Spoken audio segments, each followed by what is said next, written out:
De la conservation à la valorisation du patrimoine judiciaire, l'exemple de la Cour de cassation de France, de la période des destructions symboliques à la prise de conscience patrimoniale.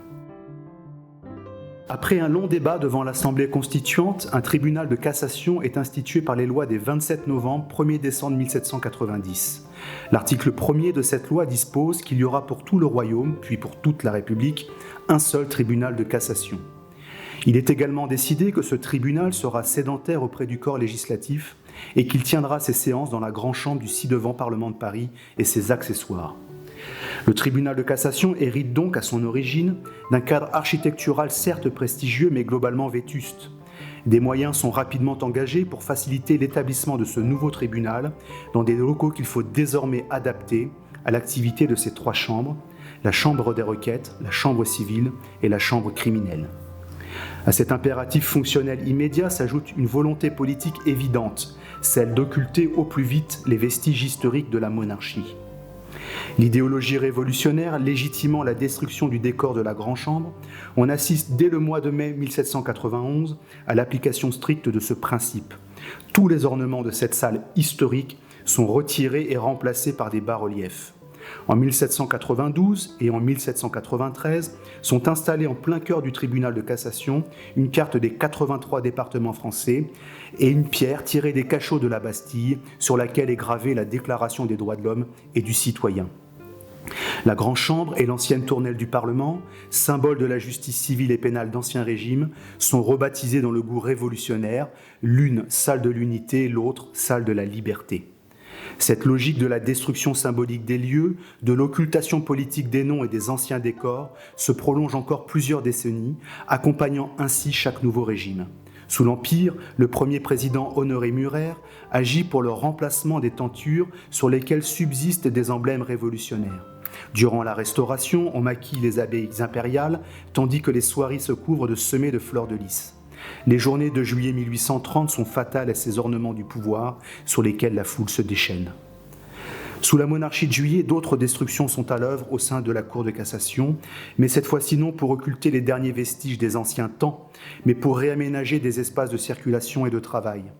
Des opérations d'envergure sont alors entreprises, même si le grand programme de restructuration de la Cour de cassation reste à venir.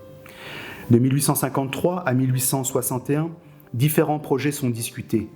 Il paraît tout d'abord nécessaire d'étendre la surface de construction disponible par un nouveau tracé du quai de l'Horloge. À partir de 1862, l'architecte Louis-Joseph Duc met en œuvre le plan des travaux élaborés par son prédécesseur.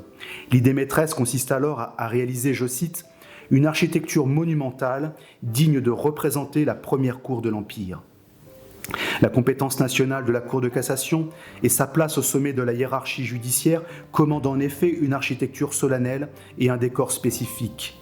Elle impose un agrandissement des surfaces, des locaux adaptés au travail des magistrats et une rénovation complète des intérieurs. Derrière la haute façade du quai de l'Horloge, avec ses sculptures hiératiques et solennelles, on bouleverse tout l'agencement originel de la Cour. Entre 1868 et 1870, la Cour de cassation peut enfin s'installer dans ces nouveaux locaux, totalement rénovés, à l'exception toutefois de la nouvelle Grande Chambre, en cours de construction et dont le gros œuvre est achevé lorsqu'éclate la guerre contre la Prusse. Les travaux sont aussitôt suspendus, tout le bâtiment, ou presque, sera bientôt détruit par la Commune. L'incendie du palais de justice en 1871 marque un premier temps fort dans la prise de conscience de la responsabilité de la Cour de cassation vis-à-vis d'un patrimoine historique et judiciaire à préserver ou reconstruire. Il faut le rappeler, le palais de justice de Paris a connu bien des sinistres au cours du temps. 2 incendies en particulier sont restés dans les annales, celui de 1618 et celui de 1776. Un siècle plus tard, l'incendie de 1871 fait plus de ravages encore. Les dommages sont considérables. Au niveau du quai de l'Horloge, la façade noircie atteste l'ampleur des dégâts. À l'intérieur du bâtiment, tout n'est plus que gravat. Les locaux rénovés ont brûlé, à l'exception de la chambre des requêtes et de la nouvelle bibliothèque, toutes deux miraculeusement épargnées par les flammes. La destruction du patrimoine judiciaire, architectural, artistique du palais de justice est alors ressentie par tous comme un véritable désastre. Mobilier, manuscrits, livres, bustes, tableaux, l'incendie a tout dévoré. Il en est de même pour les archives du siège et du parquet général, d'une grande richesse et dont plus rien ne subsiste. Une sensibilité inédite se fait jour devant ce spectacle d'une rare désolation. Cette prise de conscience patrimoniale s'accompagne d'un devoir de mémoire que les circonstances justifient. Il faut dès lors préserver ce qui a survécu et reconstruire tout le reste. Ce sera l'œuvre de la Troisième République. La Belle Époque est pour la Cour de cassation une période de très forte activité juridictionnelle. Les magistrats rendent des arrêts importants alors que la France entre dans l'ère de la judiciarisation massive des conflits socio-économiques. C'est également pour le pays une période de grande effervescence intellectuelle. Les hauts magistrats ne restent pas en marge d'un phénomène social et culturel qui touche aussi bien les élites que les classes intermédiaires. Aussi, la Cour de cassation vit cette période charnière dans le souvenir des grands hommes, ceux qui ont marqué son histoire et avant elle l'histoire de la justice en France. Les murs des deux principales galeries de la Cour sont ornés de grandes toiles et de multiples sculptures qui célèbrent le dialogue constant entre les anciens et les modernes. Les magistrats travaillent entourés de bustes et de portraits, d'estampes et de photographies. Pour eux, la Cour de cassation est un lieu chargé d'histoire, peuplé de figures peintes, gravées ou sculptées, à l'effigie de leurs glorieux prédécesseurs, proches ou lointains. Entre l'incendie de 1871 et l'occupation allemande en 1940, la Cour de cassation reçoit par ailleurs de nombreux dons et legs.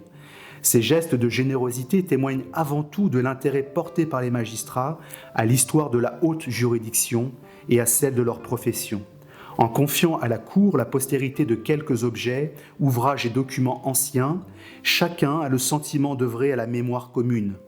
En même temps, ces dons et legs confèrent à la haute juridiction une mission muséale qui n'est pourtant régie par aucun de ses textes fondateurs. La seule activité patrimoniale inscrite dans la loi concerne la gestion des livres confiés depuis 1800 à un bibliothécaire puis à un conservateur. Les chefs de la Cour de cassation appuient ce processus conservatoire et mémoriel. L'initiative du procureur général Manuel Achille Baudouin de constituer une galerie de portraits des membres du tribunal et de la Cour de cassation en est l'exemple le plus significatif. Cette collection de dessins, gravures et photographies qui aboutit en 1914 est enrichie à partir de 1920 par période décennale. Cette belle initiative complète, en un sens, celle lancée quelques années plus tôt pour rassembler des éléments portant sur la vie, la carrière et les travaux de tous les magistrats de la Cour depuis la Révolution. Un premier recueil de notices biographiques est publié dès 1879 et complété par supplément jusqu'en 1963. En 2005, un ultime volume est imprimé. Il laisse aussitôt place au premier annuaire informatisé. On le voit, au fil du temps, la Cour de cassation est devenue un repère patrimonial, historique et mémoriel fixe dans le champ judiciaire français. Ce statut singulier, elle le doit tant à sa haute position dans la hiérarchie judiciaire qu'à son implantation au sein d'un palais millénaire.